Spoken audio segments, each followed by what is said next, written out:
Hello, welcome to the Town Manager Download, a podcast about local government in the town of Shrewsbury. Today's podcast episode is going to cover communications and local government and what we're doing in Shrewsbury to better inform and engage our residents. I'm Kevin Mizikar, the Town Manager of the town of Shrewsbury, and as always, I'm joined by Communications Coordinator Taylor Galusha. What's going on, Taylor? Another Monday in the Shrew. That's right. How was your weekend? I went home and then I drove down to Providence College to take my sister's graduation photos. Nice. Because somehow my 12-year-old sister is graduating. I don't think she's No, 12. my 22-year-old sister is graduating from college in a few weeks. That's awesome. It was very, very emotional because What's she get a degree in? she's a political science major with a double minor in film and music. Interesting. She's actually going to Ireland for the next year or so, which is crazy. So Wow. she's graduating and moving on up and out. So cherishing the next few months before she leaves. Yep. But yeah, that was a very long day. 3 hours of pictures. That was with her and her Saturday? friends. Sunday.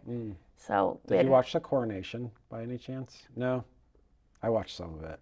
I'm a little enthused by I do like watching it. I've watched The Crown and all that stuff on Netflix. I feel like I saw this tweet that's like you either are into the royal family or you watch the Kardashians. I fall into neither. My wife does both. Yeah, I fall into neither, so there's some both. Oh, interesting. But so Aaron picks up both for you. yeah. It balances out eventually. That's right. What about you? I watched some of the coronation, trying to wrap up car shopping for my daughter who's, on the job hunt and getting her license, and we're trying to get that all worked out. So it's been very interesting. Cars in no shape or form are cheap these days. So I did a little reflecting back on what my first car was and checked in with my parents to see how much they paid for it. And then I tried to extrapolate, $1995 to current dollars. It's not inflation. Does not balance out. There's a whole lot more going into this number than anything else. So that car for me was a 1987 Chevy Nova 2. It's not the Chevy Nova that car enthusiasts would ever dream about. But Right. How about you? First car? My first car was a white punch buggy. Oh, yeah? It was one of the retro ones, so it had the nice stripe down the side. Katie took that from me when I went to college, so now it's her car. Nice. She still Stickers has it? and all. Yep. Good. Still running. It was a flood rescue from Hurricane Sandy. That's I think right. we talked about that last before. week. Yeah. Yep. So Simba is still running. Simba's still running. good. I like my car now though. That's good. So hopefully we can wrap this process up for Alexa and find something. It's just sticker shock everywhere you turn, and I can't find the compromise. We've been trying to find the compromise. Is it the year? Is it the mileage?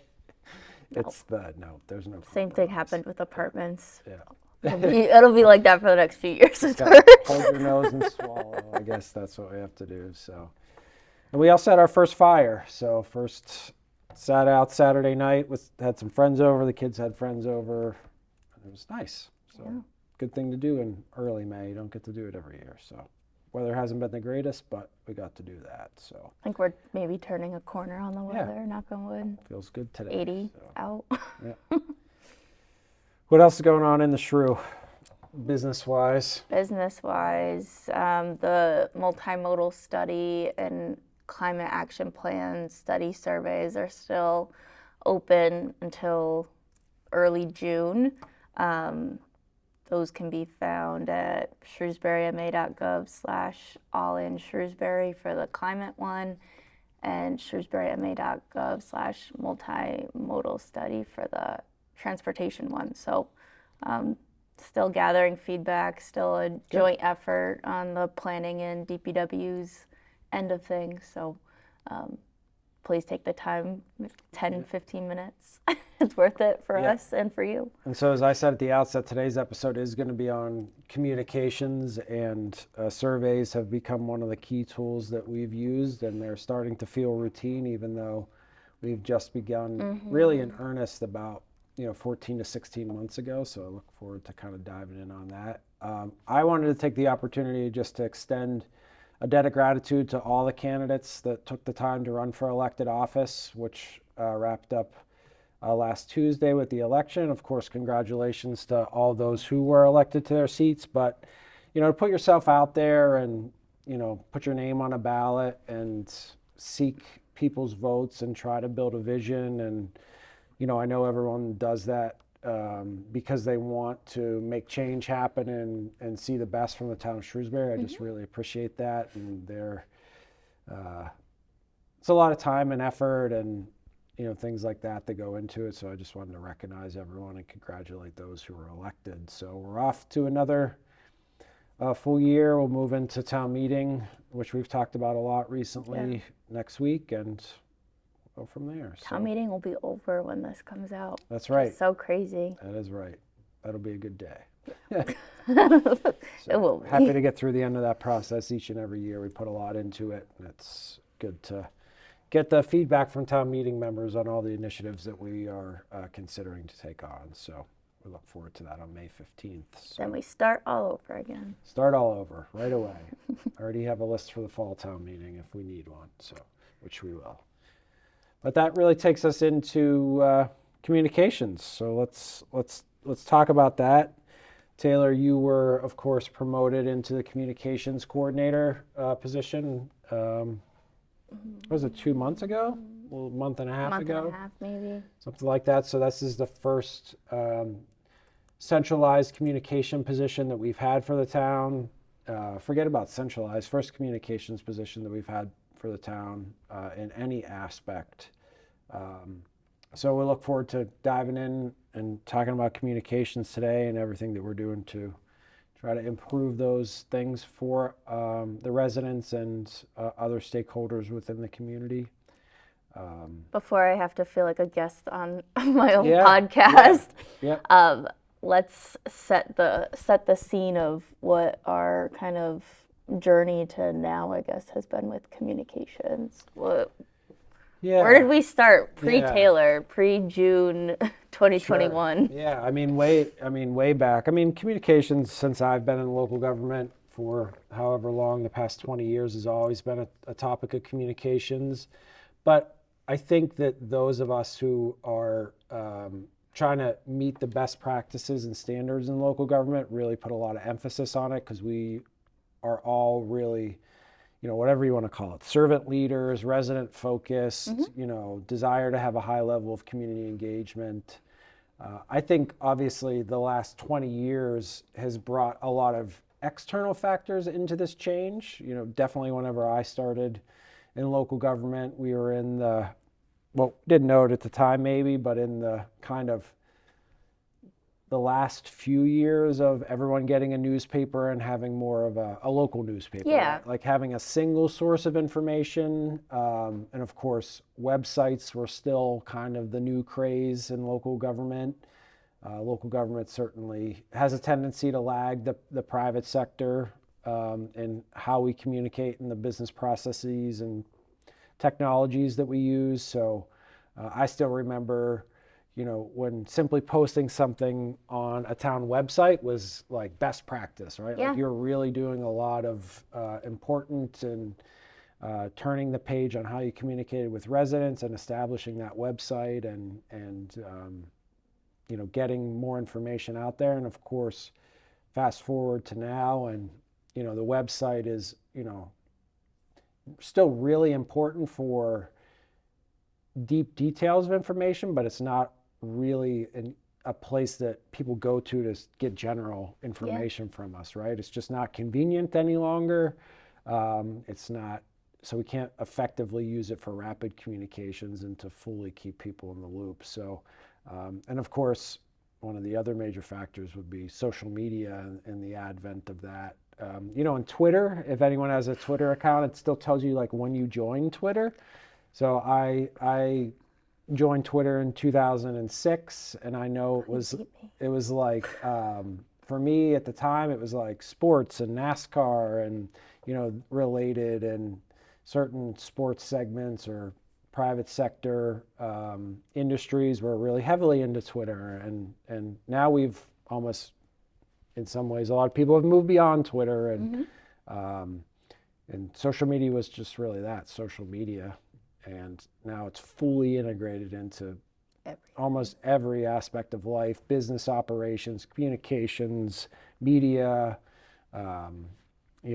It all happens on social media. And we're still trying to get there and improve our presence, of course, which we'll talk a lot about. But that's the history of local government communications in a nutshell for me. I mean, what hasn't changed is, of course, the importance. So how we communicate with residents is changing and has changed and will continue to change. But the importance of it certainly has always been there. And what do we want to get out of it? So there's a concept that is out there and widely regarded in the field with regards to public participation. And, it's called a spectrum of public participation. It ranges from the lowest level of public participation engagement of just informing residents. And I think for decades, maybe a century now, local government has always been good, to great, depending on where you were, at informing your residents of what they're doing. There's always been laws about posting public meetings and public hearings and all those things. But the most mature end of that spectrum is empowering residents, actually allowing them to have a meaningful and direct role in the decision-making process. And there's 3 other steps in the middle of that: consulting with residents, involving them, and collaborating. But between inform and empower, it takes a lot of work to move the local government in the direction of true public participation and engagement with residents. And if you look at these things, obviously, they're going to be topic-based or process-based, and they're going to change all the time. So, we can't have kind of anarchy where everyone gets to make every decision, right? And I think it's important to just identify what level of public participation we want on whatever initiative that it is that we're working on, and then make sure that we're really clear about that, and then build the communication strategy to fit that desired outcome and desired level of participation that we want. So I look forward to certainly continuing to improve everything that we're doing, and that's communications, and the development of the strategic plan is something that we've been focused on, and why are putting our money where our mouth is, so to speak, and created the communications director position. As we've changed things here in Shrewsbury, it's kind of pretty basic to think about, but when you put resources in place and funding in place to make changes in a particular area, we can be really effective. And if you don't put those resources in place, then it's not going to happen. We would just think about it. So that brings us to the communications coordinator position, and also bringing us kind of to modern day. So what have you worked on even since you've taken on the official title? I know it was a strength of yours from when you were hired in June. But what have you seen, just kind of encapsulating your experience since you've been with Shrewsbury in the last few years? I think, so when I first started, my job title was Principal Department Assistant for the Office of the Select Board and Town Manager. And the communications aspect was like a line kind of in the job description. Like, I was working on the newsletter for the Select Board, social media for the town. And it was, like I said, kind of just a portion of my other responsibilities. But I think since I started, departments have been improving kind of on their outreach efforts. I think that was partially driven by, I started and the strategic plan was also starting, and we knew that was an important part of what we wanted out of the strategic plan, making sure we were engaging the community. And I think now we're moving into the phase where we can actually start coordinating those efforts across the town so we're not competing for attention of the residents. Like you said at the beginning, like surveys are kind of becoming or feeling like a routine in town. And we want to just make sure we're not fatiguing residents, not new survey every week or every month, but kind of a coordinated effort across the town. So. What have you heard, since you've come on board, what have you heard from the elected officials, the select board? What have you heard from me? What has that kind of internal message been? And then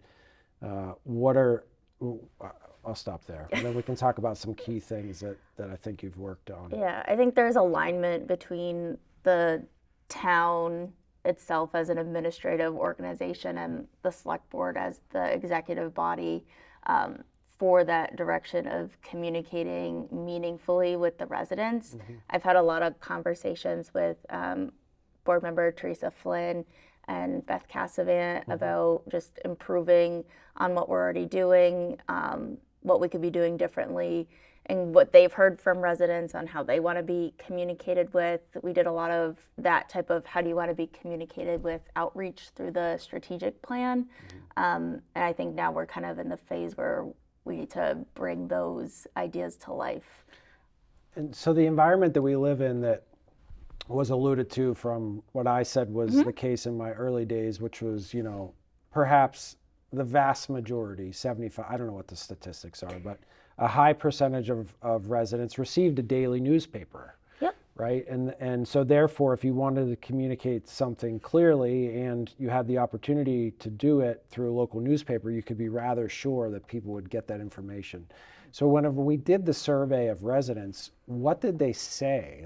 How do they want to be communicated with? It definitely ranged from a newspaper or newsletter directly to their home, a mailer left on their doorstep, to can you guys be online more? And I think that kind of encapsulates the landscape of communications in local government now. It has to be multifaceted. It has to be online. It has to be in print. You have to leave flyers at the town hall or library or senior center. It has to be all those things at once, which is very hard to translate the same message into those different formats because they are targeting different audiences and different groups. And then you add on top of that, now there's also more language barriers in town. How do we translate printed material? How do we translate online material? There's just a lot of doors and obstacles we kind of need to start thinking about and tackling to keep everyone up to date and informed. Right. So part of the centerpiece of that and try to focus resources and efforts is the development of the communication strategic plan. And I know that we'll be talking a lot more about that plan in public, but we've reviewed, kind of the final draft document before we make it public, and what's in there? What do you see in that strategic communications plan, and why is it important? Yeah, so it targets both internal and external goals. So internal on just like technical stuff of our process of developing communication material as an organization, accessibility, just improving on what we're already doing on the inside, and then externally, like kind of creating more of a centralized approach to our communications. So kind of not duplicating efforts where they don't need to be duplicated, and making sure the town is on the same page across the organization.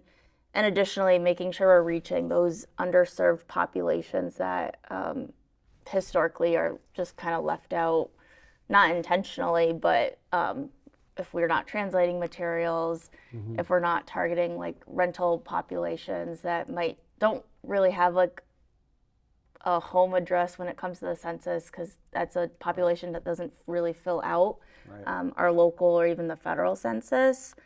and continue to build those community partnerships that we did a lot of during our strategic planning process. Those were some of the main recommendations from the communication strategic plan, is just tapping into the untapped resources that we have. So as we talked, we want to evolve things, and evolving could mean using the resources and different types of media that we use better, which you've touched on. But where are we right now? How do we communicate with our residents? So I see it in two different, we have our townwide information, and then we have our department and board specific information. I think this podcast is our newest effort in townwide information communicating, whether it's our beginning segments with the current events, letting residents kind of get to know us as people that work for the town, and then the educational aspect that we're doing right now. I think we're making a earnest effort to educate and teach people about different parts of our job and local government that they might not know about every day. I think Shrewsbury Media Connection and their YouTube channel play a big role. They record our meetings. They work with us to create things like this podcast, select board roundtable, and any other informational stuff that we want to get out to people. I think that's a huge resource that we're very lucky to have, that not every town has someone like that. Yeah, and I think SMC and the programming that's on SMC, Mark Serra and his team, what they do for the town, and other volunteers who have developed local media shows and have been doing it for decades. You put Shrewsbury.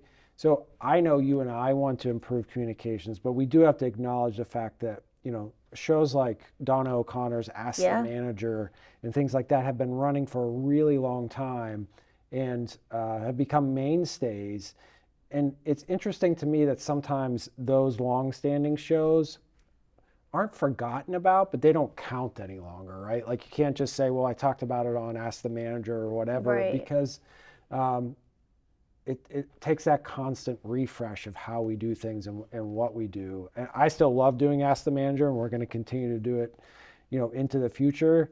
As long as Donna wants to do it, I'm willing to do it. But it's just interesting to me that Shrewsbury has been a leader in certain aspects of communications, especially through SMC and the quality of programming that is on there. So, and this is, just we'll continue to evolve that.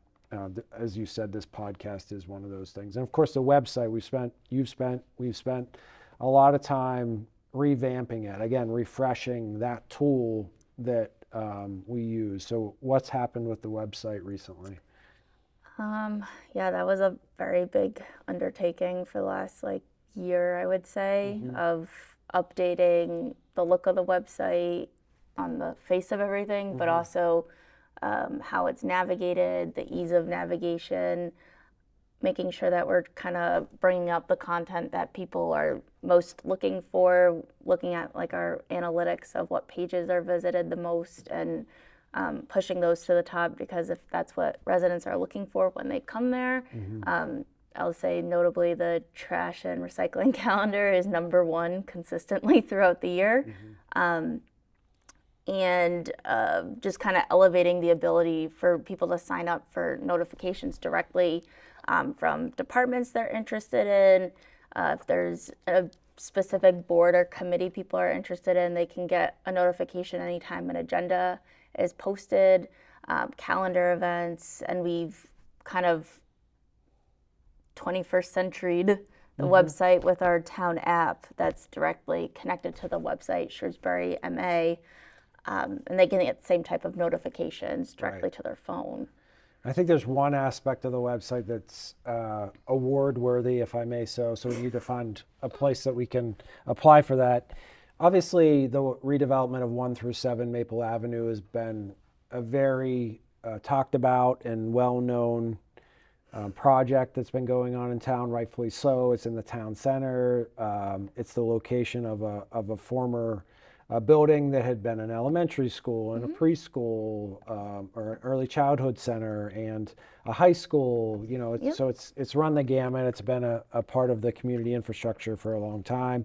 And then there's the redevelopment of that as we move beyond the ability to use that appropriately for education and redevelop the site. So you've took a lot of time in developing a kind of a chronological and interactive timeline for that project. So why don't you talk about that page specifically and what you did there, and if you think that that's an approach that we may use in other aspects. Yeah. So a lot of the feedback we had gotten on the original page was that it was very text heavy. And again, this is kind of a common theme throughout communications, is that like we're moving into a landscape where people just want to be able to look at something and get all the information they can get in under 30 seconds. Yep. People don't want to sit there and read. When you have a lot of text, people kind of start to skim and they might miss information. So I think Kristen Lass, I don't know how the idea kind of came to life, but we knew we needed to figure out a new way to present that timeline to the community. And so I was able to take tools that we already had through the website and use them to create this graphic timeline that kind of emphasizes those main steps throughout the process and link it directly to the material. So when someone clicks on like whatever meeting or whatever item in the timeline, it takes them to the material if they want to learn more. People can look at that timeline and learn a lot about the process. Right. Yep. And if they want to take that deep dive, the information is just one quick click away for them. Yep. And that's kind of like the landscape we're working with now. No, 100%. For everything. It's funny because what comes to mind, and I'm not a communications expert or a social media expert, but my own personal use of it, and then the use of social media in the workplace for local government is something that I've been doing for a while. And I've seen like on Twitter, like you can't get every other social media platform beyond like Twitter and Facebook has gone to video based, right? Like it's all video based and it's all TikTok oriented, right? It's these short videos that are catchy. So the opposite of that is like the text, right? Like you said. So our website used to be very text heavy. You used to be able to go on Twitter and post, something text based, no pictures, no nothing else, and people would read it. Like, I don't even think anyone would stop scrolling if there wasn't like some type of picture associated with any type of social media post. So it's just really interesting for you to characterize, like our website can no longer be effective if it's just text-based. It's got to evolve to what the rest of the world is seeing and how they're gathering information, which again, at least in my opinion, has gone to video-based, short, catchy. And that was kind of the thought process around like the website redesign too. Like you go to any of the department pages, there's gonna be like 6 to 9 buttons right in front of your face that have those like main things that people are looking for. People want to find information quickly and log off. Yeah. And I don't even know if you can post a video any longer on Instagram or TikTok that doesn't have a meme overlaid over top of it with someone dancing through your own. Right. Exactly. I mean, it's just, we're just trying to keep up and have our communications be attractive, and engaging, I guess is probably a better word. Things are changing.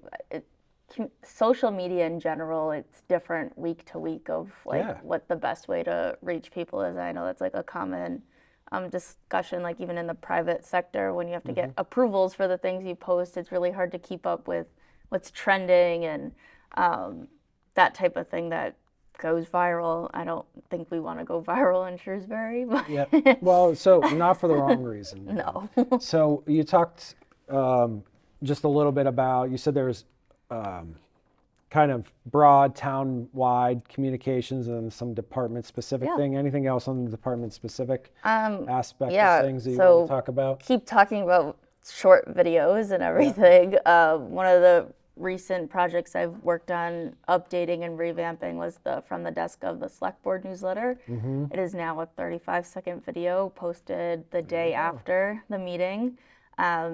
To the website, Facebook, Twitter, and it summarizes like 3 to 5 highlight actions. From every meeting now? Yeah, every single meeting, the morning after the meeting. And I'll summarize each of the items. 35 seconds that I think people still have the attention span for to update people. And it just seemed a little bit more timely and easier than having someone read a newsletter that might take them 10, 15 minutes. And those are on shrewsburyma.gov/SB updates. So the current one's up there and all the previous editions of the newsletter are up there for residents to look at. Good. So, yeah, that fit. Keep going. Well. Right, exactly. So, so that's the lay of the land, the tools that we're using primarily right now. Where else are we headed? What do you see as we begin to execute that strategic communications plan? Where aren't we that we may need to be as far as media venues, and what other tools are we thinking about for the future? On the flip side of everything, like we talked about at the beginning, we have to be multifaceted, and based on like what we heard from residents during the strategic plan, like there is still a big chunk of the population that want that newsletter, but they want it printed and they want it sent directly to them. So we have the quarterly newsletter that we're hopefully expecting a summer edition of, that we're still refining and fine-tuning to kind of be that print media where we can give people a snapshot of what we've been doing, what they can expect to be coming up. Again, kind of delivering it in a way that they can gather as much information as possible from one source instead of spread out. And that's a data-based decision, yes, right? Because we've seen the quarterly newsletters that individual departments have done, and especially the school department has done, is one of the most, one of the best sources of media that gets sent out to the community that we really get feedback on and that we can see people read and understand. And, you know, certainly we're not going to be able to communicate breaking news through a quarterly newsletter, but it does allow us to do that second and third layer of detail, whether it's on individuals or projects or initiatives that we can get out there in some more thorough or deeper text versions of things.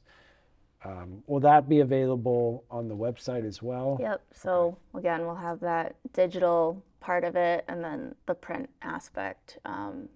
Because even if it's printed, some people still prefer to read it online. And again, we're just trying to kind of saturate those channels that we use to reach our audience. I know there is a concept in communications or advertising marketing like pass along or something like that, is like if you print one newspaper, you know, one version of the newspaper, like multiple people could see the same copy of it. And that's the thing that I do think is effective about print media publications, whether there are newsletters or the Community Advocate or something like that, right? It lays on the counter, it lays on the dinner table, it lays around, and you don't miss it if you're not on social media that day, right? You can pick it up, you know, Saturday afternoon, even if it came on Tuesday. But if I don't look at my social media feed for that day, I'm going to miss, you know, something. I'm not going to go back 5 days earlier and be able to see something, right? Yeah, and I think that we've tried to use like resharing our own posts as a way to combat that for like the online realm. But I mean, if anyone that walks into the town hall lobby, they'll see stacks of flyers from different departments, different newspapers, kind of in those two front tables. We have flyers on our counter at the town manager's office. Again, kind of just, if someone's just walking through town hall, they can kind of gather a sense of what's going on in Shrewsbury. So what else beyond the newsletter are we thinking about? Some fun stuff too. We want to do some employee and staff highlights. department highlights, again, that educational factor that you get with the town manager download, bring that to a print format that someone can learn about the town clerk's office, they can learn about the planning department. Again, kind of just trying to educate, saturate, let people know what's going on in Shrewsbury. We've talked about utilizing video more a lot this podcast, so we're gonna work to do that more once I have more time for that. And we just want to kind of keep learning from residents how they want to be engaged and communicated with. We've floated around the idea of like a communications and engagement hub on the website, so a place someone can go and get a snapshot of what's going on this week in Shrewsbury. Right. Again, just continuous improvement involving like what we're doing now and how can we keep making it better, because we have to keep up with how this landscape is changing, and it changes very fast. I think one other thing that I think is an important tool, will be an important tool in our communications, although it's not going to be, again, that breaking news front, but providing a higher level of education for people to understand what it is we do with the local government, as a local government, and how they can be involved, is the Shrewsbury Way Resident Academy. So we've talked about that a little bit on the podcast in the past, but where are we with that? So we have a syllabus. Yeah. We've discussed the amount of students or residents that will participate. We've discussed location. We're kind of excitingly in the logistics phase of this. I've talked to a few different communities, researched a bunch more communities, and I think we're in a good place to be able to do that in the fall or winter of 2023. Right. So I think we're both equally excited about involving all the departments, meeting new residents, and just, again, like I think like our mission with the podcast, just continuing to educate the community. And I think that plays a lot into that empowering factor that you discussed earlier on that spectrum. Like, we're giving the residents the information and the tools to have a baseline like education on how local government works, and I think that allows for people to feel more confident in participating in local government, because I think confidence can be a barrier for some individuals to like volunteer for boards and committees, run for office, like all those things, whatever level of involvement you want. I think this is us like directly empowering residents to be more engaged and more involved. All right. So to kind of wrap things up, we have, the website, we're on social media, Facebook and Twitter. We have the Shrewsbury MA app. We're moving in the direction. We have the podcast, of course, and the plethora of town-oriented program that Shrewsbury Media Connection produces, whether that's public meetings that you can watch most of our business activities, or other shows that are just informative, like Ask the Manager, programs like that. And we're evolving, continue to build, not only in updating each one of those sources, but also moving into new platforms like the Residents Academy and the newsletter, and who knows what else. It's a fun and exciting time to be communicating in Shrewsbury. Right. Yeah, and we're putting the resources in place to do it, and we're really on this path that I think was really kicked off formally at the outset of the strategic planning process, where we did that first community survey. We've been holding more informational public sessions, right? Not the traditional hearing that you have in front of the select board, but DPW did it on the cemetery expansion project. The select board did it on ARPA. The select board did it on running for elected office. So just really trying to get out into the community, have those in-person opportunities to communicate, and then all the various other media sources that we use. So a lot to come, a lot of improvements to make, but we've already come a long way, thanks to you, Taylor, in the last 2 years, and look forward to seeing all those good things moving forward. So any closing thoughts, anything else that we didn't touch on with communications or otherwise, or? I don't think so. I think we covered all corners of the communications box. Right. So we'll continue to obviously have this podcast and find ways to help inform people about how we provide local government services in the town of Shrewsbury, and how they apply and are different or similar to how our colleagues do it across the rest of the country. So I really appreciate the conversation with you, Taylor. This has been another good episode of the Town Manager Download. If anyone has a question or comments, you can always reach us at tmdownload@shrewsburyma.gov. So on behalf of Taylor Galusha, I'm Kevin Mizikar. Thank you for listening.